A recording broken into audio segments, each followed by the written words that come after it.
Hello and welcome. This is James from the DSO Imager channel. Today I'm going to go over my first impressions of the ZWO AM3 and the PE200 Pier extension.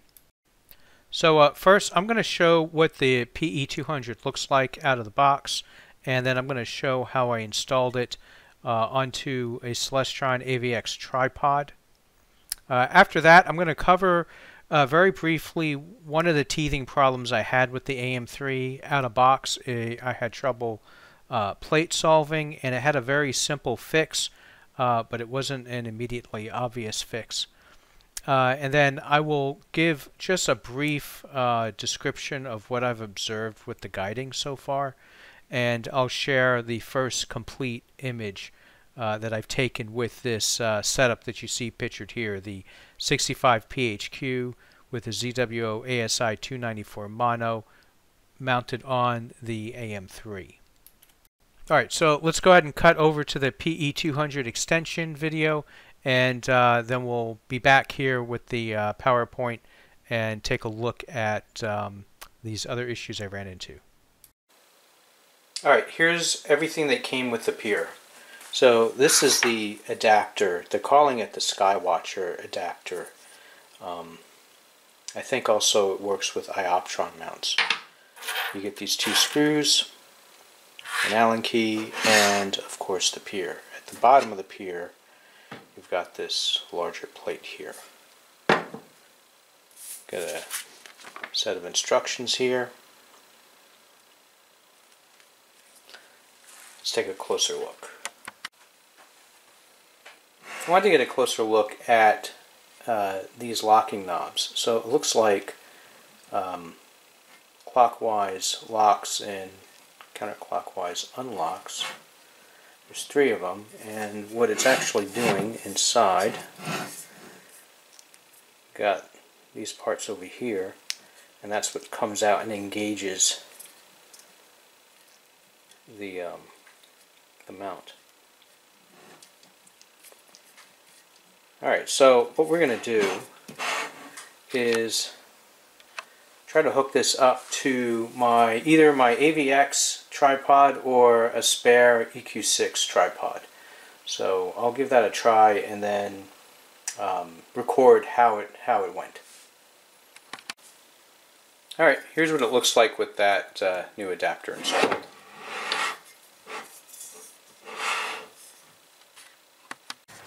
Alright, here it is assembled. Went together pretty easy.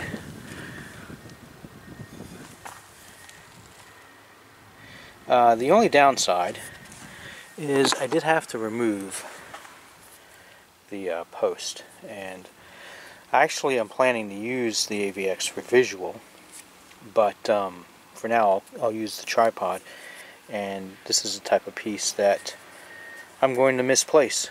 So note to self, I'm putting this in the top drawer in my tool chest. Alright, so here's my new mount. It's a ZWO AM3, and this is what I got the Pier extension for. So if I'm reading the instructions right, I need this adapter that I took off the Pier, I now need to put onto the bottom of the AM3. And it should be the same for the AM5. So I'm going to do that, and I'll be right back.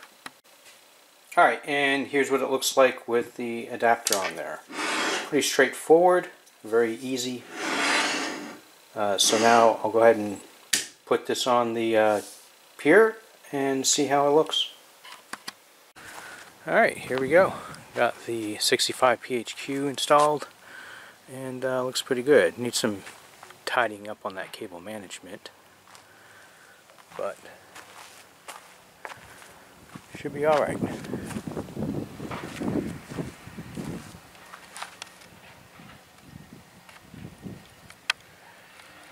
Now, of course, new gear means what?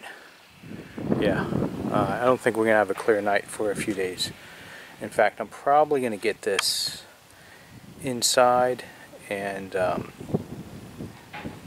work on getting a Sequence Generator Pro to talk to the mount. So still a little bit more work to do. But this went together real easy, and I think this is a nice upgrade for anyone that's got an AVX. to get this Pier adapter and run an AM5 or an AM3. So really excited to see how this performs. Alright, and real quick, this really demonstrates what I was after with that Pier, because the release mechanism is very easy. And so now, instead of bringing the telescope in separately when the weather is going to turn on us, I can just unlatch the mount from the Pier and bring the whole unit in. The AM3 weighs less than the counterweight that comes with the AVX. So the whole thing comes in, and this is going to store up real nice inside when the weather is poor. Alright, so I use Sequence Generator Pro for my capture. I am using a mini PC that's mounted on the telescope, and so I'm not using the phone or an app or an ASI Air or anything like that. I'm using the ASCOM drivers that you can get from ZWO's website. And you can see on the left there, here is that the ASI mount ASCOM server. It's a very basic interface, and I'll do a more thorough review on the AM3, but I kind of wish this had a few more features. Now the other thing, just real quick with this interface, you see this checkbox for advanced. It's a little bit of a weird interface, because it doesn't behave as a checkbox. It actually behaves as a button. So when you check this advanced, this setup window opens up, and so you do see a lot of different settings that you can plug in here. And in these areas here, you can't edit. This is showing you where the mount is. Now the problem that I ran into was I was not able to plate solve to the first target, and you're seeing here with Sequence Generator Pro that it was not able to move it any closer. Now ignore this screen and this screen for a moment. All I was looking at was this, and I was going nuts thinking, what is going on here? I mean, it's clearly plate solving the image. It's clearly moving the mount. It moved the mount initially. We're 100,000 pixels away from where we want it to be, and yet it wasn't making any progress here. You can see on the screenshot I had the sequence generator log file in here, and I was trying to see if I could see an explanation in here, but it wasn't clear why it was not working. Now, through different things of troubleshooting here, I happen to have this screen, this ASI mount window open, when I noticed red text popping up in here. So this apparently is an area for error messages. So there's nothing in. Normally this is empty. This is gray. You don't see anything in here, and there's no indication that you would. This is where you would see error messages. So this right here was my first clue of what was wrong. It's telling me that the target I'm trying to point to is below the horizon, but it certainly wasn't. So I was looking over here, and these numbers didn't quite look right to me either, even though I had plugged in this information over here. So basically what the deal was is that the mount came out of box thinking it was in China. So I mean, it's manufactured in China, so that's not too unusual, but I couldn't figure out a way to reset that because this area was locked in, and yeah, so I was extremely frustrated. I did end up looking at ZWO's forums. They have like their own support forums, and a lot of times it's where other ZWO customers are giving help. And I stumbled across a thread that was unrelated to the direct, not quite the same as this issue, but it was the solution was the same. And basically the issue is that the only way you're going to be able to get the AM3, in my case, to recognize where it physically is in the world is you have to connect to it with an app on your phone. Alright, so I'm an Android user and I installed the ASI Mount app on my phone, connected to the AM3, and I mean, really, all I had to do was connect to it. I can't remember exactly what I did. I think there was a sync option or something like that. But anyway, after that initial connection with the phone, the plate solve then worked. Like I only had to connect to it once, and I guess it got the information that it needed from the phone app as far as where its location was. So I imagine if you're using an ASI Air, or if you're managing the mount from the mobile app on your phone, you're probably not even going to run into this issue. It'll probably sync up normally without you being aware that it needed to do that in the first place. But if you're running off of a PC or a laptop or something, you're running Nina or Sequence Generator Pro or Voyager or any of the programs that are out there, and you're having trouble plate solving, maybe give this a try. Just connect with the mobile app once to get it synced up, and you're probably good after that. Hopefully ZWO continues to improve the ASI mount server software, improve the GUI, and maybe resolve this type of issue where you're not dependent on a phone amp for the initial sync. But anyway, hopefully this helps some people out. I am curious, if anyone's run an AM5 or an AM3 and has run into this problem, let me know in the comments. I'm curious if I'm like the only one that's run into this type of issue, or if it's more common than we're aware of. Alright, next, let's talk about guiding. Now, I'm currently running that 65mm scope on there. So the guiding has been good enough for that scope at that image scale. It's not been truly amazing. It's been decent.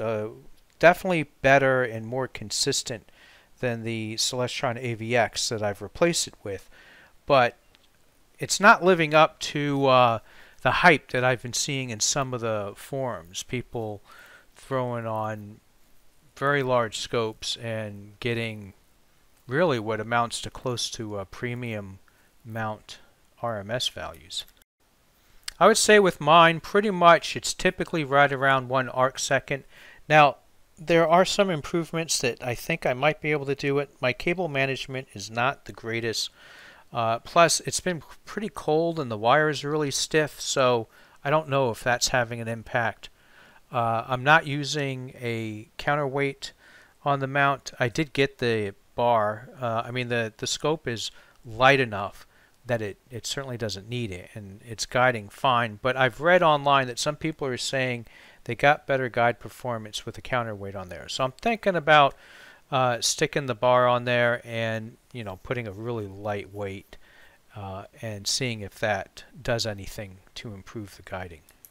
I've looked online and looked at the PhD aggression levels that other people are using, and mine are pretty similar. I want to say, if I remember correctly, the RA is around 40 aggression, and the deck I think is around 60, somewhere around that range. I tuned it to that level. I noticed the guide exposures tend to be more consistent at 1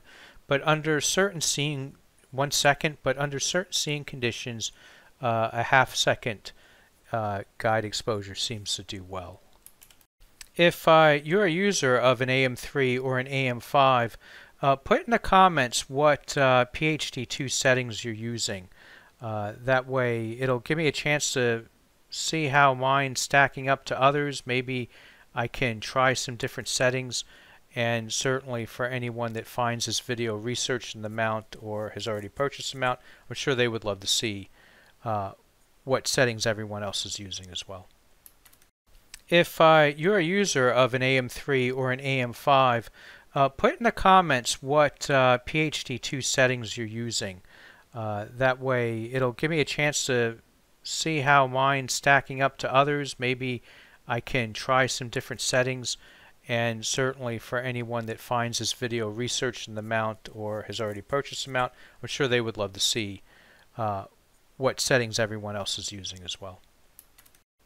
Alright, let's jump into PixInsight and take a look at my first completed image using the AM3.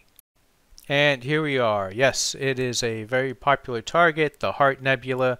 I shot this in narrowband using Astronomic 6 nanometer filters, HA, S2, and O3. 10-minute subs, and the camera was the 295 mono. Now the 295, the 294 mm. Now that 294 is an interesting camera because when it first shipped, it shipped with its pixels at bin 2, and that gave you about a 4.6 or so micron pixel. And then an updated driver came out and it allowed you to unlock bin 1. So with this camera and this scope, I decided to give bin 1 a try. I had tried it a couple times with the AVX, but the AVX just didn't guide consistently enough for 10-minute exposures and going long on a narrowband image. So I want to give it a go with the AM3, and this is what we got. So yeah, the AM3 did guide well enough to support bin 1 on this camera. There's a close-up of Malat 15, and yeah.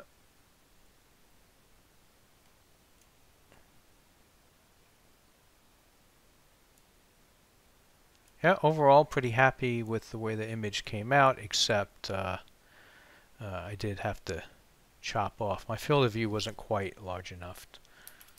Alright, so that's what I got on the AM3. Now stay tuned. I definitely plan to do a more in-depth review of the AM3. I just want to get some more time with it and see if I can improve the guiding and, of course, get more images with it.